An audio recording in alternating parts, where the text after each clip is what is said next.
Hello दोस्तों, स्वागत है पॉलिटेक्निक स्टार्स पे। मैं हूँ आरके सिंह एंड हम लोग कंटिन्यू कर रहे थे इंजीनियरिंग मैकेनिक्स। तो दोस्तों हम लोगों ने यूनिट 6 को स्टार्ट कर दिए हैं। यूनिट 6 है motion in a plane and इस यूनिट का हम लोगों ने पहला जो चैप्टर है रेक्टिलिनियर मोशन उसको ऑलरेडी कंप्लीट कर लिए हैं एंड सेकेंड चैप्टर को भी हम लोगों ने स्टार्ट कर दिए थे।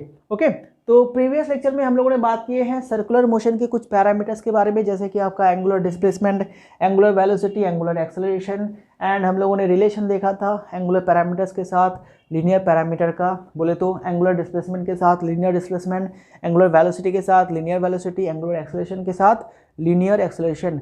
एंड ये जो डेरिवेशन था बहुत ही इंपॉर्टेंट है दोस्तों, आपके एग्जाम में डायरेक्टली पूछा जाता है, खास करके वो एक्सेलरेशन वाला। ठीक है, लीनियर एक्सेलरेशन के साथ एंगुलर एक्सेलरेशन का जो डेरिवेशन है वो बहुत ही इंपॉर्टेंट है, पूछा जाता है। ओके, तो अगर आपने प्रीवियस लेक्चर नहीं देखे हैं तो फिर डेफिनेटली देख लीजिएगा।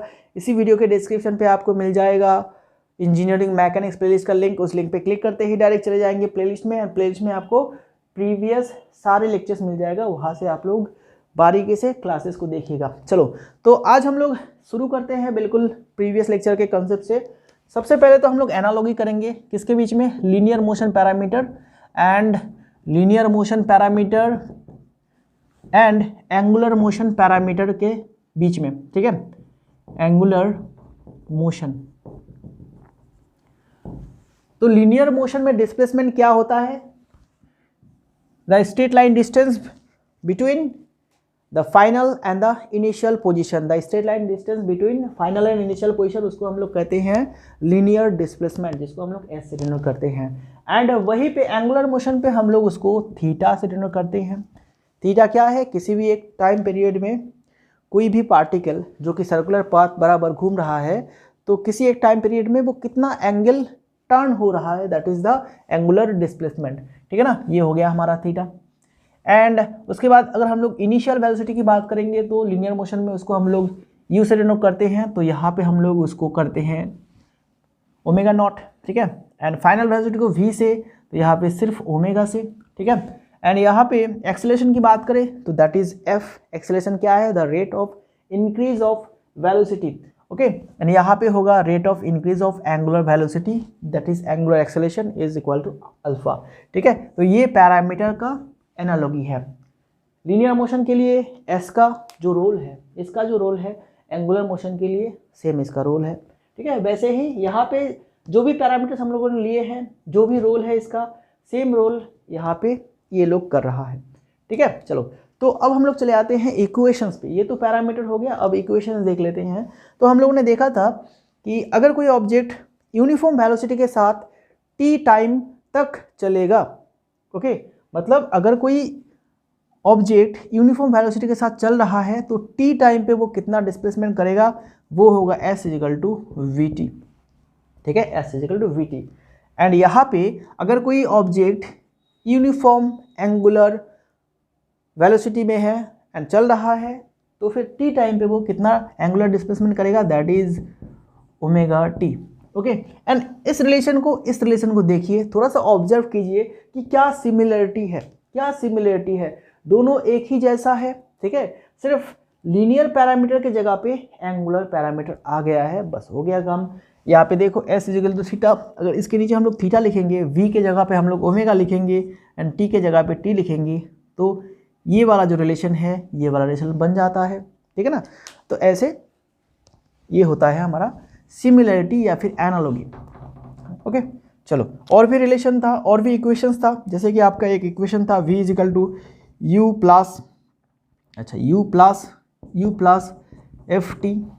ओके, एक था आपका s is equal to u t plus half f t का स्क्वायर, एक ऐसा रिलेशन था। और v square is equal to u square plus two f s. ठीक है ना, ऐसे कुछ इक्वेशंस हम लोगों ने देखे थे। इन सभी इक्वेशंस का डेरिवेशन मैंने आप लोगों को कराए हैं पहले चैप्टर में, मतलब रेक्टिलिनियर मोशन पे, इस यूनिट के पहले चैप्टर में। ठीक है, सभी का मैंने अलग अलग करके डेरिवेशन कराए हैं, बहुत सिंपल तरीके से कराए हैं। अगर नहीं देखे हैं क्लासेस तो बिल्कुल देख लीजिए, डेरिवेशन पूछा जाता है।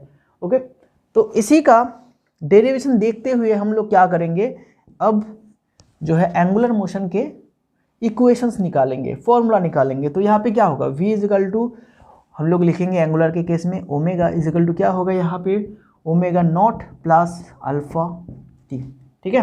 एंड इसके लिए एस के जगह पे थीटा लिखेंगे, यू के जगह पे ओमेगा नॉट, टी के जगह पे टी प्लस हाफ होगा एफ के जगह पे अल्फा, टी के जगह पे टी का स्क्वायर। ओके, ठीक है, ये तो हो गया हमारा। देन उसके बाद वी स्क्वायर बोले तो ओमेगा का square is equal to omega naught का स्क्वायर प्लस 2 एफ के जगह पे अल्फा एंड एस के जगह पे थीटा। तो this are the equation in angular motion, ठीक है, एंगुलर मोशन के ये सभी इक्वेशंस है। तो आपको इन सभी इक्वेशन के डेरिवेशन देखते हुए इन सभी इक्वेशन का डेरिवेशन करना है खुद से, ठीक है, खुद से। थोड़ा सा मेहनत आप लोग करना सीखिए, अभी से करना सीखिए, क्योंकि इंजीनियरिंग देखने में उतना टफ नहीं है लेकिन एक्चुअल में बहुत ही टफ है, ठीक है। अगर आप लोग सीरियसली थोड़ा सा नहीं पढ़ेंगे तो फिर सिर्फ नाम का ही इंजीनियर बन के रह जाएंगे, ठीक है, सिर्फ नाम का ही इंजीनियर बन के रह जाएंगे। कंसेप्ट को समझना सीखिए, कंसेप्ट को एनालाइज कीजिए, ठीक है, थोड़ा सा मेहनत कीजिए, ओके, तो ऐसे बनेंगे अच्छे इंजीनियर। वरना सिर्फ नाम का इंजीनियर हो बन जाएंगे, आपके पास डिग्री तो होगा लेकिन नॉलेज नहीं होगा, ओके। तो आपको नॉलेज लेना है, डिग्री नहीं। नॉलेज लेते रहिए, डिग्री अपने आप चला आएगा, ठीक है। ये पूरे 3 साल आप लोग नॉलेज लेते रहिए, एग्ज़ाम्स देते रहिए, सर्टिफिकेट मार्क्स का आप लोगों को टेंशन नहीं करना है, नॉलेज लेना सीखिए। अगर बनना है तो काबिल इंजीनियर बनिए, ठीक है, सर्कस का इंजीनियर नहीं बनना है, सर्कस का टाइगर नहीं बनना है, जंगल का टाइगर बनना है, जंगल का शेर बनना है, ओके, ठीक है ना। चलो, तो फिर ये तो था हमारा analogy linear motion parameter and angular motion parameter के बीच। अभी हम लोग जो टॉपिक पे बात करने वाले हैं वो है आपका centripetal force and centrifugal force, centripetal force and centrifugal force. ये इस चैप्टर का आखिरी टॉपिक है जो कि हमें सीखना है। एंड यहाँ से सेंट्रीपिटल फोर्स या फिर सेंट्रीफ्यूगल फोर्स का जो फॉर्मूला है उसको डेराइव करना है। ये बहुत ही इंपॉर्टेंट है, ये डेरिवेशन बहुत ही इंपॉर्टेंट है एग्ज़ाम के लिए, ये आपका इम्पॉर्टेंट है एग्ज़ाम के लिए, फाइनल सेमेस्टर के लिए बहुत ही ज़्यादा इंपॉर्टेंट है, ठीक है ना। तो कोई ना कोई एक तो डेरिवेशन तो इस चैप्टर से आप लोगों को देगा ही, डेफिनेटली देगा कोई ना कोई एक डेरिवेशन या फिर न्यूमेरिकल प्रॉब्लम। अगर थ्योरी डेरिवेशन नहीं देता है तो फिर न्यूमेरिकल प्रॉब्लम डेफिनेटली देगा। अगर आप लोग न्यूमेरिकल प्रॉब्लम करना चाहते हैं तो फिर थ्योरी तो आपको सीखना ही होगा ना। चलो, तो हम लोग बात करेंगे अभी सेंट्रीपेटल फोर्स के बारे में। Centripetal force, centripetal force. अब ये सेंट्रीपेटल फोर्स क्या होता है? सेंट्रीपेटल फोर्स, देखो बचपन में आप लोगों ने ऐसा तो किया होगा, बहुत बार किया होगा कि एक पत्थर को रस्सी से बांध के आप लोगों ने ऐसे घुमाया होगा, ठीक है, मैंने भी घुमाए हैं। देन हम लोग क्या करते थे कि बहुत तेज़ी से उसको घुमाते एंड आखिर में उसको छोड़ देते हम लोग। तो छोड़ने के बाद वो जो पत्थर है वो आपका बहुत दूर चला जाता है। नॉर्मली हम लोग अपने हाथ से अगर किसी पत्थर को फेंकेंगे तो जितना दूर फेंक पाएंगे उससे कई गुना ज़्यादा जो है वो पत्थर चला जाता अगर हम लोग उसको ऐसे घुमा के फेंकते थे। ऐसा क्यों होता है, इसके पीछे रीज़न है। तब तो हम लोग ये नहीं जानते थे, सिर्फ जानते थे हाँ ऐसे घुमाने से बहुत दूर जाता है, लेकिन क्यों जाता है ये हमें मालूम नहीं था, लेकिन आज हम लोग उसको जानेंगे। ओके, तो देखो अब मैंने क्या किया कि एक पत्थर लिया, ठीक है, इस पत्थर को मैं यहाँ पे रस्सी से बांधूंगा एंड इस पॉइंट पे मैं उसको पकड़ूंगा, ठीक है, इस पॉइंट पे उसको पकड़ूंगा। तो इनिशियल कंडीशन पे ये दोनों आपका क्या है, रेस्ट में है। ये पत्थर आपका बिल्कुल रेस्ट में है, ठीक है, ये अभी इसमें कोई मूवमेंट नहीं है। तो इसको मूवमेंट देने के लिए हम लोग क्या देते हैं, थोड़ा सा फोर्स देते हैं ना, थोड़ा सा फोर्स देते हैं। तो यहाँ पे मैंने दिया फोर्स, फोर्स इक्वल टू क्या होता है दोस्तों, ma। ओके, तो फोर्स की वजह से ये अब ऐसे ऐसे घूमने लगा। चलो सर्कल को थोड़ा सा बड़ा कर देता हूँ, ऐसे ऐसे ये घूमेगा। ओके, तो हम लोगों ने एक छोटा सा अमाउंट ऑफ फोर्स दिया, देन वो ऐसे घूमता रहा। जब ये बहुत ही तेज़ी से घूमेगा तब क्या होगा दोस्तों, तब हमारे हाथ में खिंचाव आएगा, इसको पकड़ के रखना थोड़ा सा मुश्किल हो जाएगा। इसलिए हमें रस्सी को जो है और भी मजबूती से पकड़ना होता था। अगर हम लोग बहुत ही ढीले से पकड़ते थे तो फिर क्या होगा, वो आपका निकल के चला जाएगा, ठीक है, ये रस्सी को लेके निकल के चला जाएगा, क्योंकि हाथ से फिसल जाएगा ना, हम लोगों ने ढीले करके पकड़ रखे हैं। तो जब तेज़ी से घूमेगा तब उसको मेंटेन करने के लिए, तब उसको इस सर्कल बराबर घुमाने के लिए हमें इस फोर्स को बढ़ाना होगा, इस फोर्स को बढ़ाना होगा। एंड इस फोर्स को बढ़ाने का मतलब क्या है कि हम लोग और भी ज़्यादा फोर्स दे रहे हैं, और भी ज़्यादा फोर्स दे रहे हैं। एंड इसके मास के वजह से, एंड ये जो घूम रहा है इसमें एक वेलोसिटी रहेगा, वेलोसिटी की वजह से इसका जो मोमेंटम है वो आपका धीरे धीरे क्या होगा, वो धीरे धीरे आपका बढ़ने लगेगा। एंड जब हम लोग इस पॉइंट को छोड़ देंगे तो इसी मोमेंटम की वजह से, इसी मोमेंटम की वजह से ये जो पत्थर है ये बहुत दूर जाता है, क्योंकि मोमेंटम बहुत ज़्यादा हो जाता है वेलोसिटी की वजह से। ओके, एंड इसीलिए पत्थर जो है ज़्यादा जाता है। एंड अगर हम लोग सिर्फ हाथ से फेंकेंगे तो क्या होगा, हम लोग उसको ज़्यादा वेलोसिटी नहीं दे पा रहे हैं, फोर्स हम लोग ज़्यादा लगा रहे हैं लेकिन वेलोसिटी हम लोग उसको ज़्यादा नहीं दे पा रहे हैं। ठीक है, इसीलिए अगर दूर से दौड़ के आके हम लोग ऐसे फेंकेंगे तो वो भी ज़्यादा जाएगा। अगर ऐसे खड़े रह के हम लोग पत्थर को फेंकेंगे तो वो थोड़ा सा कम डिस्टेंस जाएगा। ठीक है, जैसे कि हम लोग अगर यहाँ पे खड़े होके पत्थर को फेंकेंगे तो मान लेते हैं यहाँ पे गया है पत्थर मैक्सिमम। ठीक है, अगर पीछे से यहाँ से हम लोग दौड़ते हुए जाके पत्थर को फेंकेंगे तो पत्थर और भी आगे जाएगा। ठीक है, अगर यहीं पे खड़े होके हम लोग ऐसे इसको घुमा के, बहुत तेज़ी से घुमा के उसको फेंकेंगे तो ये और भी आगे जाएगा। ठीक है, ये होता है लॉजिक। क्योंकि ये घूमने की वजह से इसका वेलोसिटी धीरे धीरे इंक्रीज़ करने लगता है, वेलोसिटी धीरे धीरे इंक्रीज़ करने लगता है। एंड उसी वेलोसिटी की वजह से इसका जो मोमेंटम है, या फिर हम लोग कह सकते हैं काइनेटिक एनर्जी मैंने आप लोगों को पढ़ाई है हाफ mv²। ठीक है, वो बहुत ज़्यादा हो जाता है। ओके, बहुत ज़्यादा एनर्जी उसमें आ जाता है एंड दैट इज़ वाई वो और भी आगे जाता है। ठीक है ना, चलो तो हम लोग इस पॉइंट पे और बात नहीं करेंगे।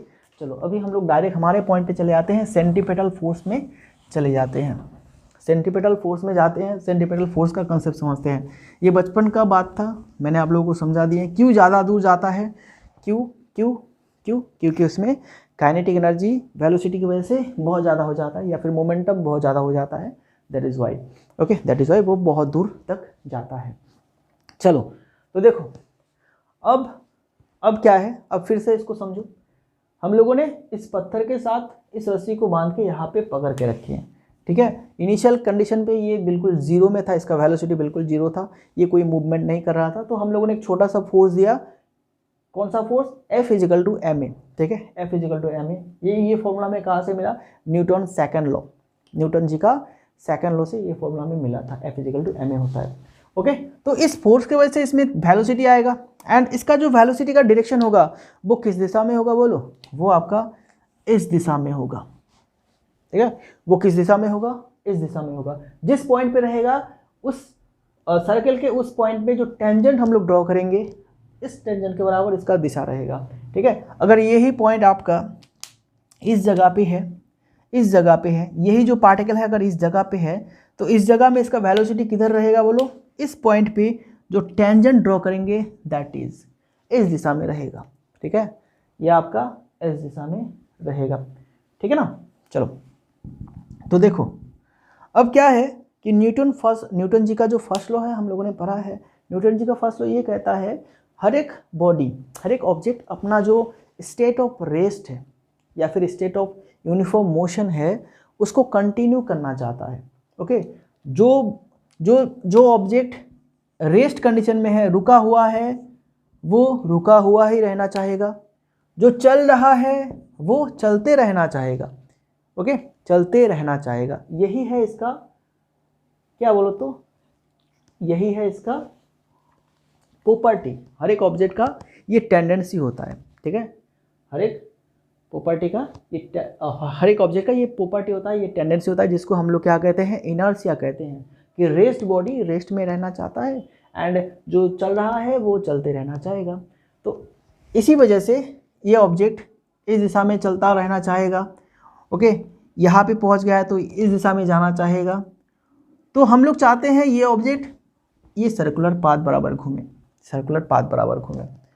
तो ऐसा करने के लिए हमें क्या करना होगा बोलो, ऐसा करने के लिए हमें क्या करना होगा, हम लोग चाहते हैं ये जो पार्टिकल है, ये जो पत्थर है, ये इस दिशा बराबर घूमे। ओके। लेकिन ये पत्थर चाहता है कि मैं इस दिशा में जाऊंगा, ये इस पोजीशन पे चाहता है ये इस दिशा में जाएगा, इस पोजीशन पे आ जाएगा तो वो इस दिशा में जाना चाहेगा, इस पोजीशन पे आएगा तो वो इस दिशा में जाना चाहेगा।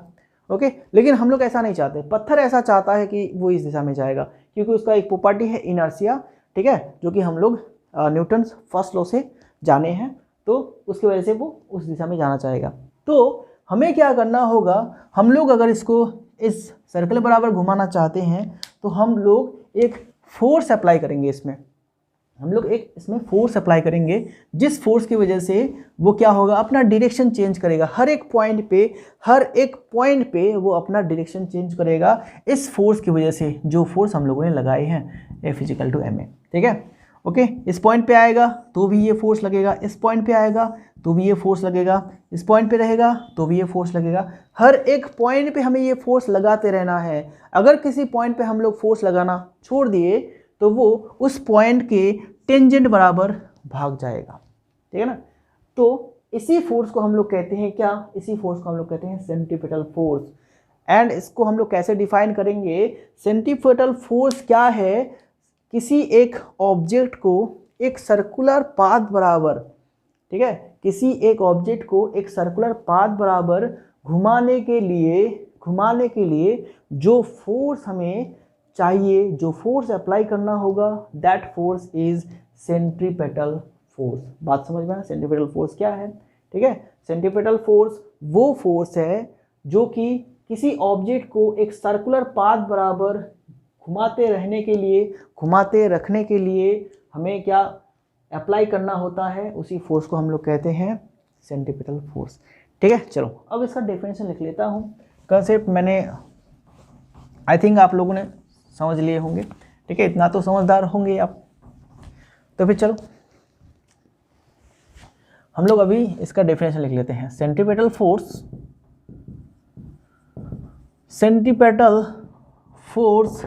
इज डिफाइंड ऐसे लिखेंगे, is defined as the force required, जो कि हमें चाहिए, required to keep the body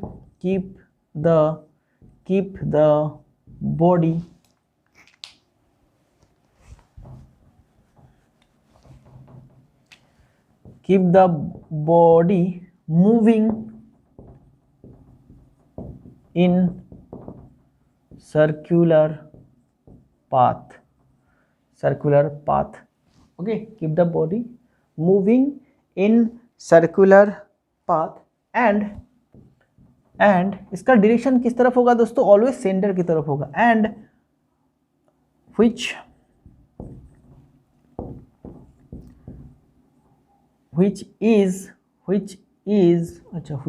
लिखेंगे, which is directed towards the center of the circle, ठीक है। तो दिस इज द डेफिनेशन, ठीक है। डेफिनेशन को अलग से समझाने वाली कोई बात नहीं है, जो मैंने कहा वही मैंने यहाँ पे लिखा, ठीक है। बहुत ही सिंपल सा डेफिनेशन मैंने लिखा, ओके। चलो तो आप लोग इसको लिख लिए फटाफट से, क्योंकि मैं इरेज करने वाला हूँ। एंड अभी हम लोग डेरिवेशन देखने वाले हैं कि सेंट्रीपिटल फोर्स का वैल्यू हम लोग कैसे निकालते हैं। तो हम लोगों ने तो ऐसे ये बता दिए हैं, ये जो फोर्स हम लोगों ने अप्लाई किए हैं F = ma, यही है सेंट्रीपिटल फोर्स। लेकिन इसका एक क्या रहता है, इसका एक फॉर्मूला रहता है, ठीक है। यहाँ पे हम लोग m का वैल्यू जानते हैं, ठीक है, लेकिन a का वैल्यू हम लोग नहीं जानते हैं। एक्सेलरेशन यहाँ पे जो होगा इसके सेंटर की तरफ, ठीक है, वो हम लोग नहीं जानते। तो एक्सेलरेशन का हम लोग क्या निकालने वाले हैं, एक्सप्रेशन निकालने वाले हैं। देन हम लोग F = ma, इस इक्वेशन पे a का वैल्यू लगा देंगे एंड हमें मिल जाएगा expression for the centripetal force, ठीक है, फॉर द सेंट्रीपिटल फोर्स। सो सबसे पहले हम लोग लिखेंगे consider a body of mass,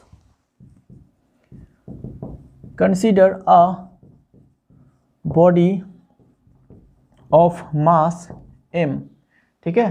consider a body of mass m moving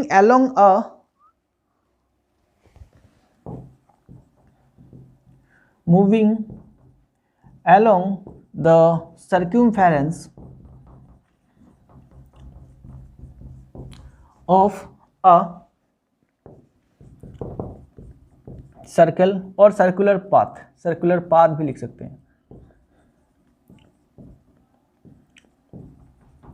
whose radius is r, ठीक है, whose radius is r. A small force is applied to the body to keep it moving in circular path. Okay, and ये force क्या है, F is equal to ma. तो ये हम लोगों ने अप्लाई किए हैं उसको घुमाते रखने के लिए, ठीक है ना, उसको घुमाते रखने के लिए. ओके, तो देखो अब क्या है, m का वैल्यू तो हम लोग जानते हैं, जो पत्थर लेंगे, जो पार्टिकल लेंगे, उसका वैल्यू तो हम लोग जानते हैं, लेकिन उसका जो एक्सेलेरेशन है वो हम लोग नहीं जानते. हम लोगों ने जो फोर्स लगाए हैं, फोर्स की वजह से जो एक्सेलेरेशन उसमें आएगा वो हम लोग नहीं जानते. तो ए का जो एक्सप्रेशन है वो हम लोग निकालेंगे, देन ए का कुछ एक्सप्रेशन मिलेगा, देन उसको हम लोग यहाँ पे पुट कर देंगे, तो हमें क्या मिल जाएगा, सेंटीमीटर फोर्स का एक्सप्रेशन मिल जाएगा. ठीक है, बिल्कुल यही करने वाले हैं हम लोग. तो जो भी बात मैंने यहाँ पे लिखे हैं, ठीक है, उसके अकॉर्डिंग तो हम लोग ड्रॉ कर लेते हैं. अभी consider a body of mass m moving along the circumference of a circular path whose radius is r. तो हम लोग एक सर्कुलर पाथ ड्रॉ करेंगे, that is the circular path. ठीक है, ओके, इसका सेंटर ये है O पॉइंट. ओके, एंड इसका सर्कम्फरेंस क्या है, ये है इसका सर्कम्फरेंस. तो इसके बराबर ऑब्जेक्ट जो है घूम रहा है. ओके, तो ऑब्जेक्ट को मैं पहले तो यहाँ पे ले रहा हूँ, इसका मास क्या है, m है. ठीक है, इस पॉइंट को हम लोग नाम देते हैं a, एंड ये जो है ये है radius, that is the radius r. Circle का रेडियस क्या है, r है सर्कल का रेडियस. ठीक है, तो यहाँ से हमारा ऑब्जेक्ट जो है वो चलना स्टार्ट किया, तो वेलोसिटी जो है उसका किस दिशा में रहेगा, बिल्कुल इस पॉइंट के टेंजेंट के बराबर रहेगा, टेंजेंट के अलोंग रहेगा. ओके, तो इसको मान लेते हैं v1, इसको क्या लेंगे हम लोग, v1 मान लेते हैं. ठीक है, तो t टाइम बाद यही पार्टिकल ऐसे घूमते हुए कुछ यहाँ पे पहुँच गया है, इस पोजीशन पे पहुँच गया है, b पोजीशन पे पहुँच गया है. ठीक है, तो यहाँ पे भी इस लाइन को हम लोग रेडियस लेंगे, रेडियस, एंड यहाँ से यहाँ पहुँचा है तो सेंटर में एक एंगल बना है, that is the angular displacement theta. Okay, and इस जगह पे पार्टिकल का वेलोसिटी क्या रहेगा, इधर रहेगा, इस बराबर रहेगा v2 मान लेते हैं. एंड इस लाइन को थोड़ा सा एक्सटेंड कर देते हैं हम लोग, तो एक्सटेंड करने से यहाँ पे आके मिलता है, ये जो एंगल बना यहाँ पे ये भी थीटा होगा. ठीक है, ये जियोमेट्री का प्रॉपर्टी है, ये एंगल थीटा होगा तो ये फिर भी ये एंगल भी आपका थीटा होगा.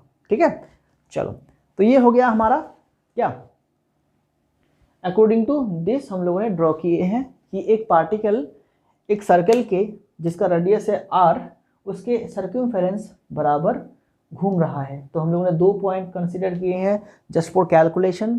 तो a पॉइंट पे पहले यहाँ पे था तो वेलोसिटी हमारा इस तरफ था. ठीक है, एंड कुछ समय बाद वो यहाँ पे b पे चला गया है, जहाँ पे टेंजेंट बराबर उसका वेलोसिटी है v2.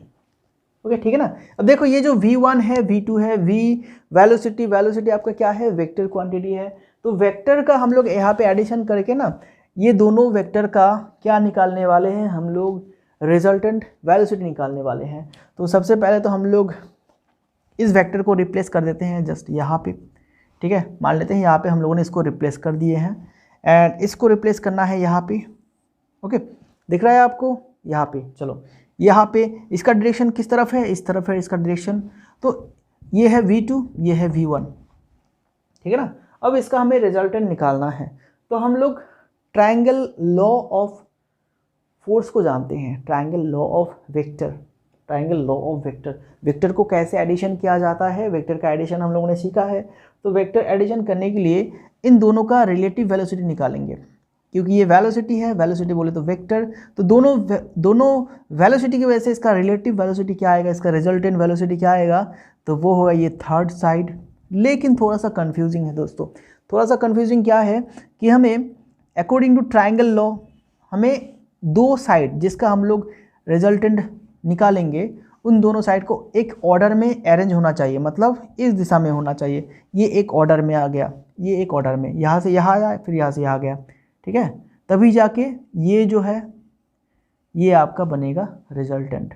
ओके, तो ये तो था आपका इस दिशा में, इस दिशा में हम लोगों ने लिए हैं तो दैट इज़ द माइनस, ठीक है, एंड ये हमारा निकला डेल्टा वी, इसकी वजह से निकला डेल्टा वी।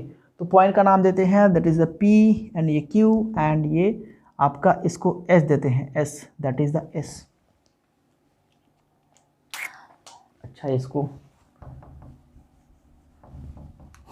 इसको हम लोग देते हैं एस, ठीक है, ओके, इसको हम लोग देते हैं S.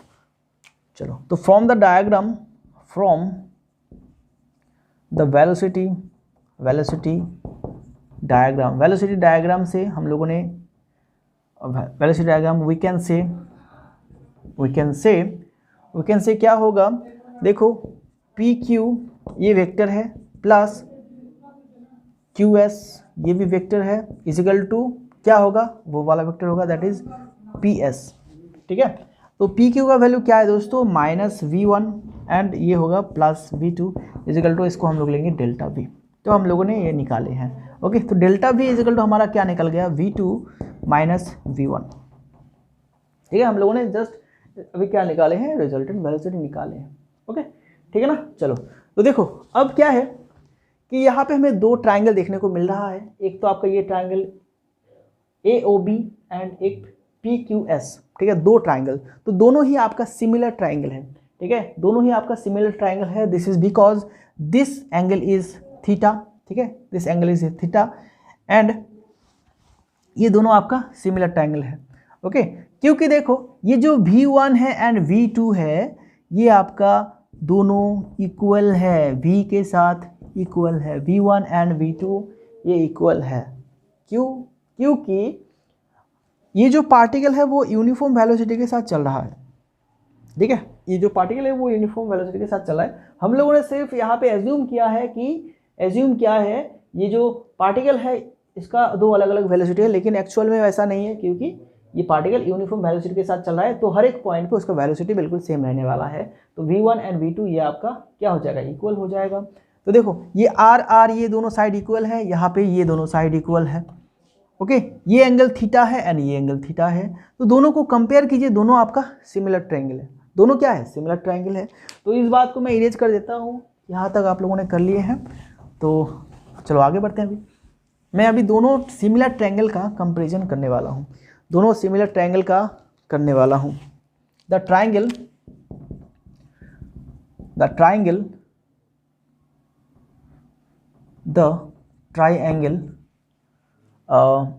PQS and AOB are similar.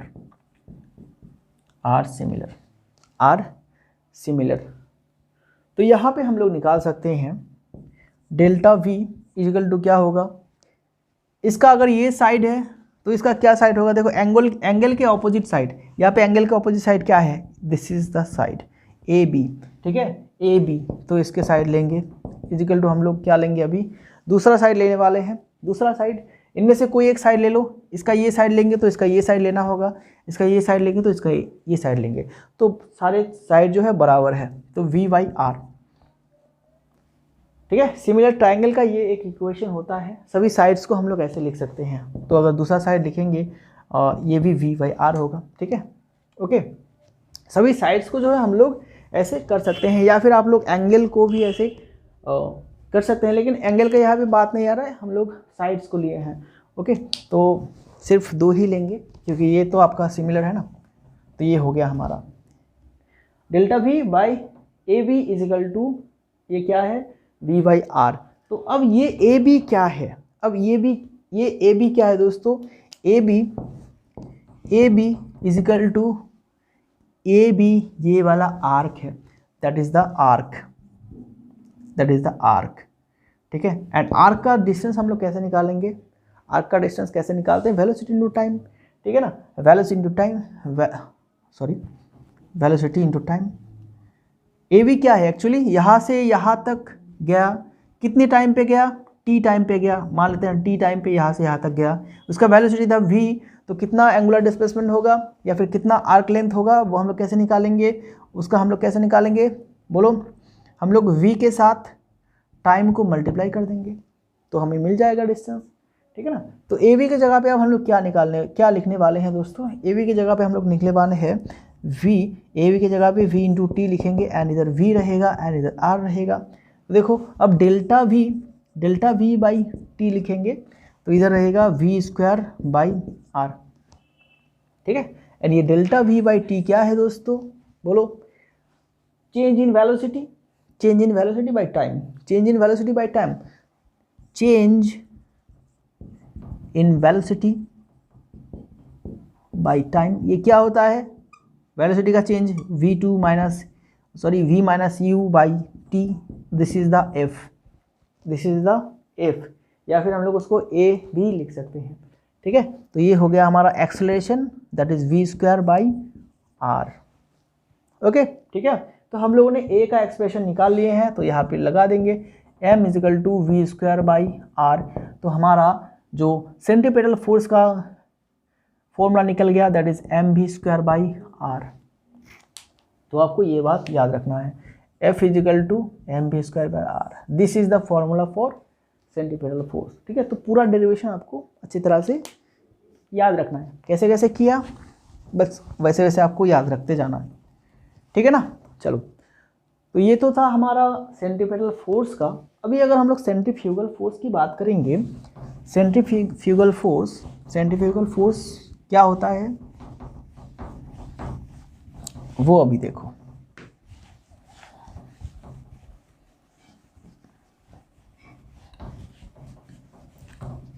Centrifugal force, अगर आप लोग प्रैक्टिकल एग्जांपल लेना चाहते हैं सेंट्रीपेटल फोर्स का, तो सेंट्रीपेटल फोर्स का कुछ प्रैक्टिकल एग्जांपल बता देता हूं। जैसे कि किसी बॉल को या फिर किसी पत्थर को अगर आप लोग रस्सी से बांध के ऐसे घुमाएंगे, स्पिन करेंगे, तो फिर क्या होगा, रस्सी में जो खिंचाव आता है, जो वहाँ पे फोर्स अप्लाई करना होता है दोस्तों, वो होता है सेंट्रीपेटल फोर्स। उसको अगर अप्लाई नहीं करेंगे तो ऑब्जेक्ट जो है वो बाहर भाग जाएगा, ठीक है ना। तो वहाँ पे अप्लाई होता है। एंड कार जब टार्न लेता है तो क्या होता है, बैंकिंग ऑफ रोड। तो रोड में जब रोड ऐसे टर्न लेता है तो आप लोगों ने देखा होगा, रोड में तो ट्रैवल करते ही होंगे ना, ठीक है। तो रोड जब ऐसे टर्न लेता है तो आप लोग देखिएगा जो बाहर का साइड है वो थोड़ा सा ऊपर रहता है, नीचे का अंदर का साइड थोड़ा सा नीचे रहता है, कुछ इस तरह से रहता है, ऐसे रहता है, ठीक है, ओके, ठीक है ना। एंड ऐसा क्यों किया जाता है, ये आपका इसी फोर्स को प्रोवाइड करने के लिए दिया जाता है, ठीक है, इसी फोर्स को प्रोवाइड करने के लिए दिया जाता है। अगर रोड ऐसा फ्लैट रहता, ठीक है, ये वाला पार्ट अगर ऐसा रहता तो कार क्या होता, ऐसे कार चल रहा है हमारा, कार जो है बाहर की तरफ स्किड हो जाता, ठीक है, बाहर की तरफ स्किड हो जाता। एंड हम लोगों ने क्या किए हैं, डेफिनेशन में क्या पढ़े हैं कि अगर किसी ऑब्जेक्ट को हम लोग सर्कुलर पाथ बराबर घुमाते रखना चाहते हैं तो हमें एक फोर्स चाहिए, ओके। वो फोर्स अगर हम लोग नहीं देंगे तो वो सर्कुलर पाथ बराबर नहीं घूमेगा। तो कार हमारा ऐसे टर्न ले रहा है तो कार को हमें अंदर की तरफ एक फोर्स देना है, अदरवाइज वो क्या होगा, वो इस टर्निंग को पूरा नहीं कर पाएगा, वो फिसल जाएगा, वो ऐसे बाहर की तरफ निकल जाएगा, ठीक है। कार जो है वो ऐसे आएगा, जब घूमेगा वो ऐसे इधर चला जाएगा, ठीक है ना। तो उसको प्रोवाइड करने के लिए हम लोग ऐसा देते हैं, क्योंकि यहाँ पे ऐसे कार रहेगा तो कार का जो फोर्स है वो ये मेंटेन करेगा, ये इसको थोड़ा सा लेगा, फ्रिक्शन जो है, फ्रिक्शन इस तरफ काम करेगा एंड ये सुपर एलिवेशन भी इस तरफ काम करेगा। तो ये दोनों मिलके क्या करता है, हमें सेंट्रीपेटल फोर्स देता है एंड उसी की वजह से कार जो है वो बाहर की तरफ नहीं भागता या फिर नहीं पलटता। एंड उससे भी ज़्यादा अगर स्पीड में कार भगाएंगे तो कार पलट सकता है, बाहर निकल सकता है, ठीक है ना। तो आप लोगों ने ऐसा देखा होगा, जो Formula 1 रेसिंग होता है, जो बग्गी होते हैं ना, ठीक है ना, तो वहाँ पे क्या होता है, कार जो होते हैं बग्गी वो आपका स्लाइड कर जाते हैं, बाहर की तरफ चला जाता है, ट्रैक से बाहर निकल जाते हैं। वो किस लिए, बोलो, वो किस लिए, क्योंकि उन लोगों का स्पीड ज़्यादा रहता है एंड जिसकी वजह से फ्रिक्शन कम हो जाता है, ओके, एंड फ्रिक्शन कम हो जाता है तो फिर जो उसका सेंट्रीपिटल फोर्स है वो एनफ नहीं रहता, जो रिक्वायर्ड फोर्स चाहिए, जो रिक्वायर्ड सेंट्रीपिटल फोर्स चाहिए वो प्रोवाइड नहीं करा जा सकता, दैट इज़ वाई वो बाहर चला जाता है। चलो, तो अब हम लोग बात करेंगे सेंट्रीफ्यूगल फोर्स के बारे में। सेंट्रीफ्यूगल फोर्स, अब देखो सेंट्रीपिटल फोर्स का ऑपोजिट फोर्स है सेंट्रीफ्यूगल फोर्स। हम लोगों ने न्यूटन का थर्ड लॉ पढ़ा है। न्यूटन का थर्ड लॉ कहा गया है there is an equal and opposite reaction to every action, हर एक क्रिया का समान एवं विपरीत प्रतिक्रिया होते हैं, ठीक है, समान एंड ऑपोजिट। तो वैसे ही सेंट्रीपिटल फोर्स का भी इक्वल अमाउंट लेकिन ऑपोजिट फोर्स रहता है, that is the centrifugal force. तो इस फोर्स को आप लोगों ने अपने लाइफ में बहुत बार एक्सपीरियंस किए होंगे। जैसे कि देखो यहाँ पे एक ऐसे क्या रखा है, एक ऐसे पिलर रखा गया है। इस पिलर पे आप लोगों ने ऐसे रस्सी बांधे हैं, ठीक है ना। रस्सी को बांध के आप लोग यहाँ से पकड़ के अगर इस पिलर के चारों ओर ऐसे घूमेंगे तो क्या आपको एक ऐसा फोर्स महसूस होगा कि एक फोर्स आपको बाहर की तरफ खींच रहा है, एक फोर्स जो है वो आपको बाहर की तरफ खींच रहा है, ठीक है। अगर आप लोग किसी वक्त रस्सी को छोड़ देंगे तो आप लोग इधर तो जाएंगे लेकिन उसके साथ साथ बाहर भी जाते रहेंगे, ठीक है, उसके साथ बाहर भी जाते रहेंगे। तो ये फोर्स होता है आपका सेंट्रीफ्यूगल फोर्स, जो कि सेंटर से बाहर की तरफ एक्ट करता है एंड आपको बाहर की तरफ धक्का देता है ताकि आप लोग बाहर जाएं, ठीक है ना। इसी फोर्स को हम लोग कहते हैं centrifugal force. Centrifugal force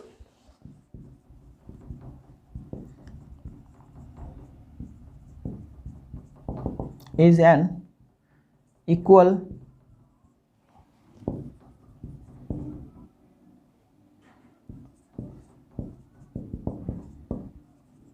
opposite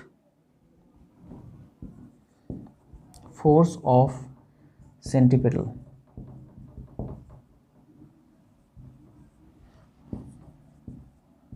ठीक है।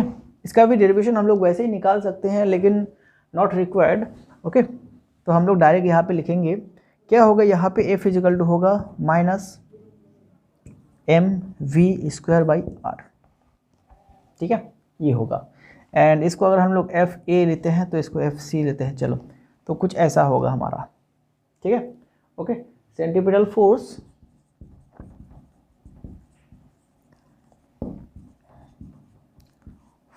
Is equal to minus of centrifugal force,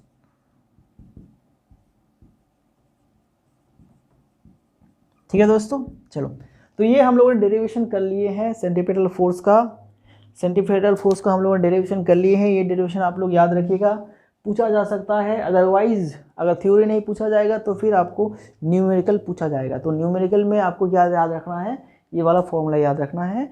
centripetal force equal to क्या होता है, mv²/r। m क्या है, the mass of the object, mass of the particle. v क्या है, the velocity of the particle. And r क्या है, radius of the circular path. Okay दोस्तों, चलो तो हमारा दूसरा चैप्टर भी यहाँ पे हम लोग ख़त्म कर रहे हैं। एंड नेक्स्ट क्लास में हम लोग बात करने वाले हैं वर्क, पावर एंड एनर्जी। उसको थोड़ा सा फास्ट करके हम लोग एक ही क्लास में कंप्लीट करेंगे, ठीक है। देन उसके बाद हमारा जो चैप्टर है, हमारा जो सब्जेक्ट है इंजीनियरिंग मैकेनिक्स, वो कंप्लीट हो जाएगा। एंड फर्दर हम लोग क्वेश्चन प्रैक्टिस करेंगे, ओके, ठीक है। चलो, तो पढ़ाई बराबर करते रहना एंड अपना तबीयत का ख्याल रखना। ठंडा थोड़ा सा बढ़ गया है, जुकाम सर्दी ये तो होगा ही, लेकिन थोड़ा सा सतर्क रहिए, ठीक है, क्योंकि एग्ज़ाम बहुत नज़दीक है, बहुत ही नज़दीक है। तो फिर अगर इस टाइम पे अगर आपको थोड़ा सा तबीयत ख़राब हो जाता है आपका, तो फिर पढ़ लिख नहीं पाएंगे।